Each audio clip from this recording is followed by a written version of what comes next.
Hello friends, मेरे YouTube channel पर आप सभी का बहुत बहुत स्वागत है। अपन समझ रहे हैं इस सीरीज में प्रोटीन्स को, और आज समझेंगे अपन प्रोटीन की एक बहुत महत्वपूर्ण विशेषता, एक खास बिंदु, समविभव बिंदु, आइसो इलेक्ट्रिक पीएच। वह पीएच जिस पर प्रोटीन उदासीन होती है, और ये बहुत इंपॉर्टेंट पॉइंट है। इसी के आधार पर प्रोटीन को अपन सेपरेट कर पाते हैं, अलग अलग प्रोटीन को अपन सेपरेट कर पाते हैं, प्यूरिफाई कर पाते हैं। लेकिन टॉपिक शुरू करने से पहले एक आवश्यक बात, यदि वीडियो आपको अच्छा लगे तो उसको लाइक करें, शेयर करें और चैनल को सब्सक्राइब करें, जिससे दूसरे वीडियो आपको जल्दी जल्दी मिलते रहें। तो चलिए शुरू करते हैं टॉपिक को। अपन जानते हैं प्रोटीन अमीनो अम्लों की एक श्रृंखला है। संश्लेषण के समय वो एक अशाखित श्रृंखला है, और एक अमीनो अम्ल और दूसरे अमीनो अम्ल के बीच में पेप्टाइड बॉन्ड बनता है। सबसे पहला अमीनो अम्ल उसका NH2 फ्री है, इसको N टर्मिनस कहते हैं। सबसे आखिरी अमीनो अम्ल इसका COOH फ्री है, इसको C टर्मिनस कहते हैं। और जितने अमीनो अम्ल हैं उससे एक कम पेप्टाइड बॉन्ड बनते हैं। अपन ये भी जानते हैं कि अमीनो अम्लों में R होती है, केवल एक ग्लाइसिन को छोड़कर सब में R होती है, और R सबकी अलग अलग तरह की होती है, और इस R के कारण दूसरे बॉन्ड और बनते हैं। अपन ये भी जानते हैं, अपन ने अमीनो अम्लों में पढ़ा है कि अमीनो अम्ल अम्लीय और क्षारीय दो तरह के हैं। अमीनो अम्ल जिनके अंदर NH2 ग्रुप एक्स्ट्रा होता है R में, वो क्षारीय अमीनो अम्ल हैं, और जिनके अंदर COOH ग्रुप एक्स्ट्रा होता है वो अम्लीय हैं। और प्रोटीन में बहुत सारी जगह पर क्षारीय अमीनो अम्ल होते हैं, बहुत सारी जगह पर अम्लीय अमीनो अम्ल होते हैं जो एक्स्ट्रा होते हैं। यानी केवल पहले का NH2 फ्री है, आखिर का COOH फ्री है, लेकिन बीच में जितने अमीनो अम्ल हैं उनकी R में यदि NH2 और COOH हैं तो वो फ्री होते हैं, और उनका आयनीकरण होता है, और उनके आयनीकरण से प्रोटीन पर अलग अलग तरह का आवेश बनता है। इसलिए प्रोटीन को भी अपन ज्विटरायन कहते हैं। अब इन प्रोटीन के आयनीकरण की बात निर्भर करती है बफर का पीएच कितना है। बफर कहते हैं अपन उनको, उन विलीनों को कहते हैं जो पीएच का परिवर्तन आसानी से नहीं होने देते, जो पीएच के परिवर्तन का प्रतिरोध करते हैं। ऐसे विलीन को अपन बफर कहते हैं। तो प्रोटीन को घोले अपन खास तरह के बफर में, और बफर की जो पीएच होगी उसके आधार पर प्रोटीन पर कितनी तरह के चार्ज बनेंगे, कितने पॉजिटिव बनेंगे, कितने नेगेटिव बनेंगे, ये बफर के पीएच पर निर्भर करता है। अब अपन इसको डिफाइन करते हैं। बफर का वह पीएच जिस पर उसमें घुली हुई प्रोटीन पर नेट चार्ज 0 होता है। यानी उस पर कुल मिलाकर जितने पॉजिटिव चार्ज होते हैं और जितने नेगेटिव चार्ज होते हैं वो बराबर संख्या में होते हैं, तो प्रोटीन पर नेट चार्ज 0 हो गया। बफर की वह पीएच आइसो इलेक्ट्रिक पीएच या आइसो इलेक्ट्रिक पॉइंट कहलाती है। शॉर्ट में इनको अपन PHI या PI कहते हैं, आइसो इलेक्ट्रिक पीएच या आइसो इलेक्ट्रिक पॉइंट। तो बफर का वह पीएच जिस पर कोई प्रोटीन मॉलिक्यूल उदासीन होता है उसको अपन आइसो इलेक्ट्रिक पीएच कहते हैं। अपन उदाहरण की बात करते हैं, तो जैसे कैसीन है, कैसीन का आइसो इलेक्ट्रिक पीएच है 4.6, यानी 4.6 के पीएच में यदि कैसीन को घोला जाएगा तो इस पर नेट चार्ज 0 होगा, यानी जितने पॉजिटिव चार्ज होंगे उतने ही नेगेटिव चार्ज होंगे। इसी तरह से यूरिएज का 5 है, हीमोग्लोबिन का 6.5 है, और लाइसोजाइम का 11 है।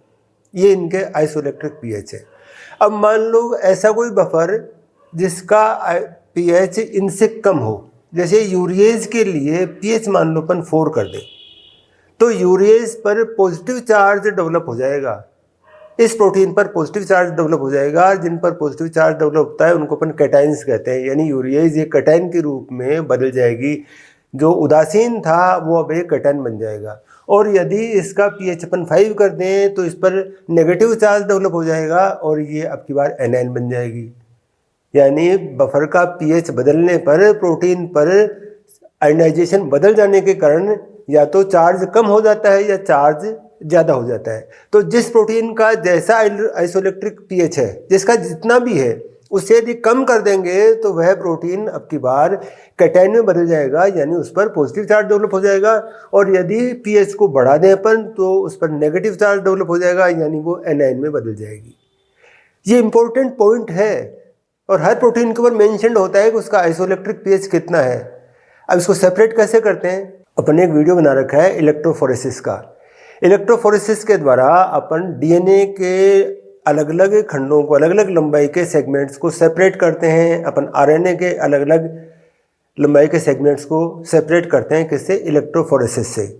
इलेक्ट्रोफोरेसिस जेल में से होकर डीएनए या आरएनए के अणु माइग्रेट करते हैं और उनकी स्पीड डिपेंड करती है लंबाई पर, क्योंकि चार्ज तो डीएनए के सारे खंडों में समान ही होगा, आरएनए के सारे खंडों में समान ही होगा। तो जो खंड जितना लंबा होगा उतना धीरे चलेगा, जो खंड जितना छोटा होगा उतना तेजी से चलेगा।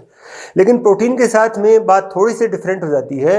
यदि अपन बफर का पीएच बदल दें तो उस पर नेगेटिव या पॉजिटिव चार्ज डेवलप करके उसके माइग्रेशन को बदल सकते हैं अपन। विस्तार से इस बात को अपन जब इलेक्ट्रोफोरेसिस का वीडियो देखेंगे उस समय समझना।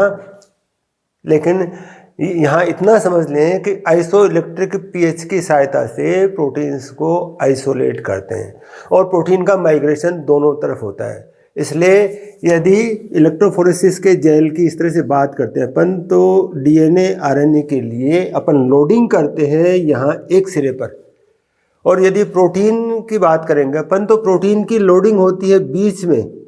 डीएनए आरएनए का माइग्रेशन एक डायरेक्शन में होता है, लेकिन प्रोटीन का माइग्रेशन बाई डायरेक्शनल है। इधर भी प्रोटीन के मॉलिक्यूल जाते हैं, इधर भी प्रोटीन के मॉलिक्यूल जाते हैं। जैसे यहाँ पर यदि पॉजिटिव चार्ज है तो नेगेटिवली चार्ज प्रोटीन इधर जाएगी, यहाँ नेगेटिव है तो पॉजिटिवली चार्ज प्रोटीन यहाँ आएगी। ये प्रोटीन का आइसो इलेक्ट्रिक पीएच। अब यदि प्रोटीन पर चार्ज नहीं है, आइसोइलेक्ट्रिक पॉइंट पर है प्रोटीन, तो उस पर चार्ज नहीं है और मॉलिक्यूल बड़े हैं तो वो कोलोइड की अवस्था से इनसोल्यूबल स्टेट में आ सकते हैं। यदि प्रोटीन के मॉलिक्यूल बड़े हैं, उन पर चार्ज भी नहीं है, तो पानी के साथ में वो बिल्कुल भी किसी तरह का इंटरेक्शन नहीं करेंगे और वो इनसोल्यूबल हो सकते हैं। छोटे हैं तो वो कोलोइड की अवस्था में रहेंगे, बड़े हैं तो इनसोल्यूबल हो जाएंगे। लेकिन जैसे ही कोई चार्ज डेवलप होता है तो अपन जानते हैं एच आयन और ओ एच आयन इनके बीच में और प्रोटीन के मॉलिक्यूल के बीच में इंटरेक्शन होगा, तो फिर वो कोलोइड के स्टेट में रहते हैं।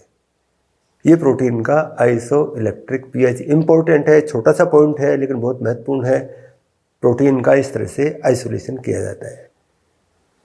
इस प्रकार अपन ने प्रोटीन के सारे पार्ट पूरे कर लिए हैं। अब चलते चलते एक बात फिर से याद दिला दूँ, यदि वीडियो आपको अच्छा लगा हो तो इसको लाइक करें, शेयर करें और चैनल को सब्सक्राइब करें, जिससे दूसरे वीडियो आपको जल्दी जल्दी मिलते रहें। तो चलिए मिलते हैं दूसरे टॉपिक के साथ में दूसरे वीडियो में। तब तक के लिए बाय।